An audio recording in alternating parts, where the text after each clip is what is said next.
అయితే ఈ పచ్చకర్పూరానికి సంబంధించి పరిహార శాస్త్రంలో కొన్ని పరిహారాలు చెప్పారు. వాటిలో ముఖ్యమైన పరిహారం ఏంటంటే, మీరు ఇంట్లో పూజ గదిలో ఒక గాజు గ్లాసులో నీళ్లు పోయండి.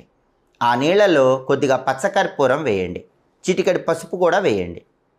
అలా వేసి ఆ గ్లాసుని పూజ గదిలోనే ఉంచండి.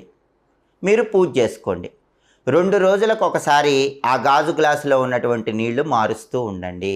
అలా చేస్తే లక్ష్మీనారాయణల విశేషమైన అనుగ్రహం కలిగి ధనపరంగా ఉన్న సమస్యలన్నీ తొలగిపోతాయి. గాజు గ్లాసులో నీళ్లు, చిటికెడు పసుపు, కొద్దిగా పచ్చకర్పూరం వేయాలి.